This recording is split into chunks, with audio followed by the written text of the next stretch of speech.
महाविकास आघाडीच्या समन्वय समितीची स्थानिक स्वराज्य संस्थांच्या निवडणुकीबाबत आज होणारी नियोजित बैठक ढकलली पुढे, कारण मात्र अस्पष्ट। मालेगावातील अल्पवयीन मुलीच्या बलात्कार प्रकरणातील आरोपीला आज न्यायालयात करणार हजर। लोकांचा वाढता रोष पाहता न्यायालय परिसरात तगडा बंदोबस्त। राष्ट्रीय स्वयंसेवक संघाचे सरसंघचालक मोहन भागवत आजपासून 3 दिवसीय मणिपूर दौऱ्यावर। 2 वर्षांपूर्वी घडलेल्या जातीय हिंसाचारानंतर प्रथमच मोहन भागवत मणिपूरमध्ये। बिहारमध्ये प्रचंड बहुमत मिळवलेल्या एनडीए सरकारचा आज शपथविधी सोहळ्याला मुख्यमंत्री देवेंद्र फडणवीस यांच्यासह दोन्ही उपमुख्यमंत्री राहणार उपस्थित। उद्धव ठाकरेंच्या उपस्थितीमध्ये आज ज्येष्ठ शिवसैनिकांचा मेळावा। ठाकरे करणार ज्येष्ठ शिवसैनिकांना मार्गदर्शन।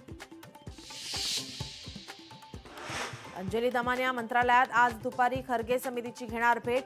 भेटीत मीडिया कंपनीच्या संदर्भात सर्व कागदपत्रे करणार सादर। शिल्पा शेट्टी प्रकरणाची आज पुन्हा सुनावणी। शिल्पाला परदेश दौरे करायचे असल्याने कोर्टाच्या परवानगीच्या ती प्रतीक्षेत असल्याचं वृत्त। अनमोल बिश्नोईला 11 दिवसांची एनआयए कोठडी। मुंबई पोलीस अनमोलचा लवकरच ताबा घेण्याची शक्यता। मुंबईतील छत्रपती शिवाजी महाराज आंतरराष्ट्रीय विमानतळावरील दोन्ही धावपट्ट्या आज सकाळी 11 ते संध्याकाळी 5 वाजेपर्यंत दुरुस्तीच्या कारणास्तव राहणार बंद।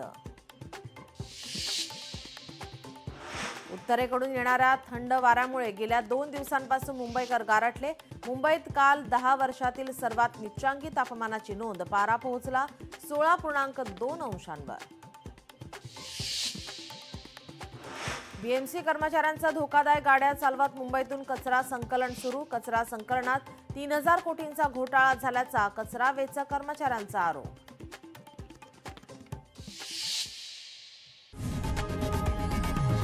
लोकशाही मराठी ऐका, पहा, जागरूक रहा।